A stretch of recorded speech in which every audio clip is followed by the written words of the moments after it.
Pak,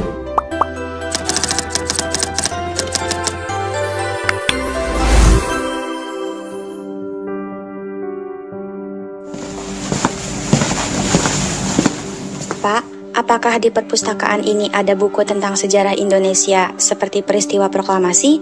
Saya sudah coba cari di rak-rak depan, tapi tidak ketemu. Oh, ada di bagian belakang, di samping rak buku sastra. Perlu saya antar? Oh, tidak perlu Pak. Terima kasih.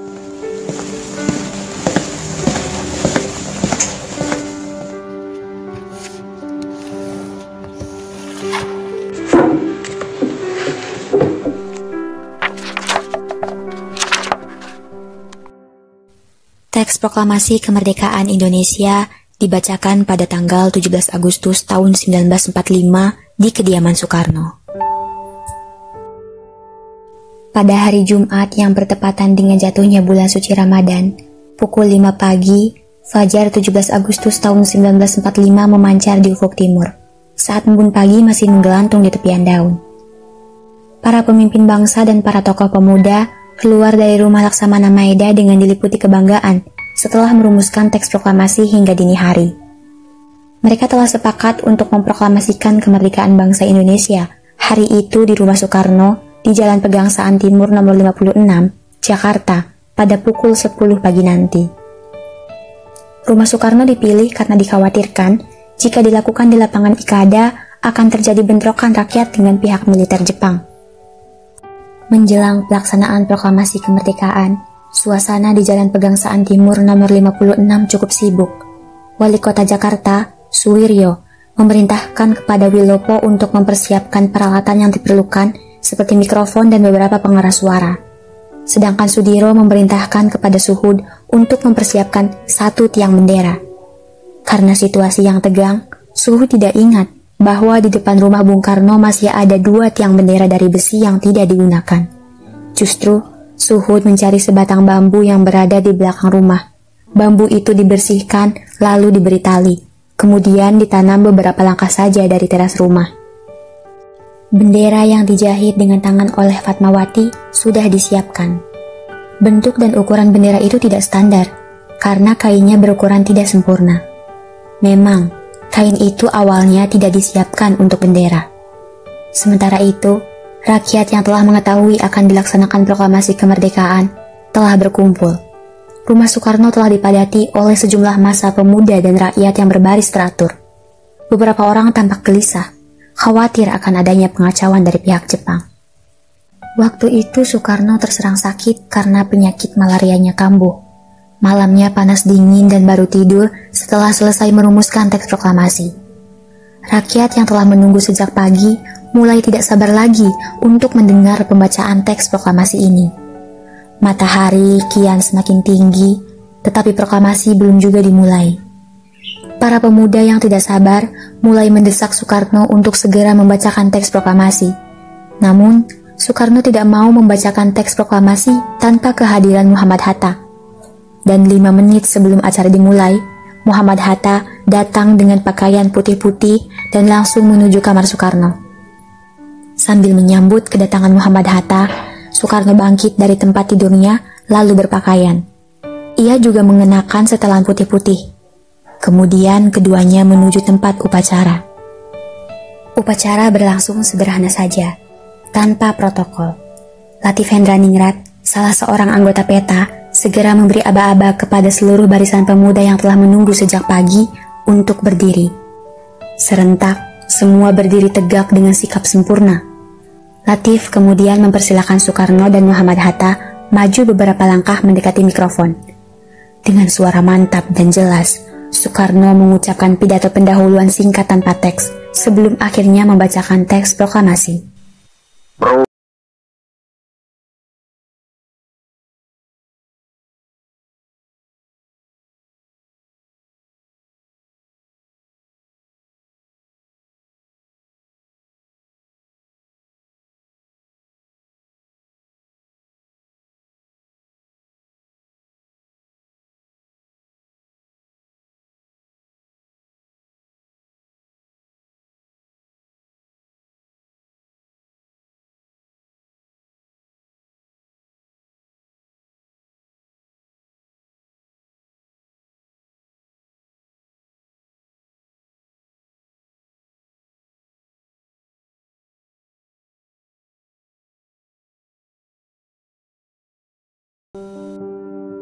Wali Kota Jakarta, Suwiryo, dan Dr. Muwardi juga menyampaikan sambutannya. Selesai membacakan teks proklamasi, Soekarno juga memimpin doa untuk memohon ridho ilahi untuk bangsa ini ke depannya. Acara dilanjutkan dengan pengibaran bendera merah putih. Soekarno dan Hatta maju beberapa langkah menuruni anak tangga terakhir dari serambi muka, kurang lebih 2 meter di depan tiang. Ketika Trimurti diminta maju untuk mengibarkan bendera, ia menolak dengan alasan pengerakan bendera sebaiknya dilakukan oleh seorang prajurit. Tanpa ada yang menyuruh, Latif Hendraningrat yang berseragam peta berwarna hijau maju ke dekat tiang bendera. Suhud mengambil bendera dari atas baki yang telah disediakan dan mengikatnya pada tali dibantu oleh Latif Hendraningrat. Bendera dinaikkan perlahan-lahan.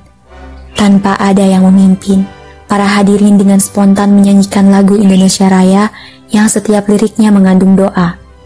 Peristiwa besar bersejarah yang telah mengubah jalan sejarah bangsa Indonesia itu berlangsung hanya 1 jam dengan penuh kehidmatan. Sekalipun sangat sederhana, namun hal itu telah membawa perubahan yang luar biasa dalam perjalanan sejarah bangsa Indonesia. Acara itu merupakan tonggak berdirinya negara kita, Indonesia. Gema lonceng kemerdekaan terdengar ke seluruh pelosok Nusantara dan menyebar ke seantero dunia. Para pemuda, mahasiswa, serta pegawai-pegawai bangsa Indonesia pada jawatan-jawatan perhubungan yang penting giat bekerja untuk menyiarkan isi proklamasi itu ke seluruh pelosok negeri. Para wartawan Indonesia yang bekerja di kantor berita Jepang, sekalipun telah disegel oleh pemerintah Jepang, mereka tetap berusaha menyebarluaskan gema proklamasi itu ke seluruh dunia.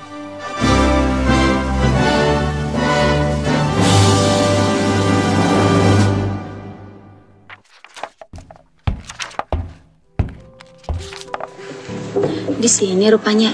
Aku lihat tadi kamu serius sekali saat membaca buku itu. Memangnya buku apa yang kamu baca? Peristiwa proklamasi kemerdekaan Indonesia, tapi aku baru membaca bagian pembacaan teks proklamasinya saja. Oh, aku tahu fakta menarik di balik sejarah itu. Tentang Pak Soekarno yang penyakit malarianya kambuh dan beliau memaksakan diri untuk tetap membacakan teks proklamasi. Iya, itu salah satunya. Fakta menarik lainnya yaitu rekaman pembacaan teks proklamasi yang sering kita dengar, bukan rekaman asli Bung Karno saat membacakan teks proklamasi pada 17 Agustus 1945. Pada saat itu, Indonesia belum memiliki teknologi canggih seperti saat ini, sehingga tidak memiliki arsip berbentuk rekaman. Rekaman suara tersebut merupakan hasil pembacaan ulang teks proklamasi oleh Bung Karno pada tahun 1951 di Studio Radio Republik Indonesia yang disingkat menjadi RRI. Sekitar 6 tahun setelah kemerdekaan ya? Iya, rekaman suara tersebut disarankan oleh Yusuf Pranodipuro. Awalnya, Bung Karno sempat menolak dengan alasan proklamasi itu sakral, hanya dibacakan 1 kali saja. Namun akhirnya Bung Karno luluh dan mau melakukan rekaman ulang pembacaan teks proklamasi. Hasil rekaman itu kemudian dikirim ke Lokananta di Surakarta untuk dilipat gandakan lalu disebar ke seluruh Indonesia. Wah, aku baru tahu tentang hal ini. Udah yuk ke kelas, sebentar lagi masuk. Kamu pinjam buku itu? Bukunya tebal, sepertinya tidak.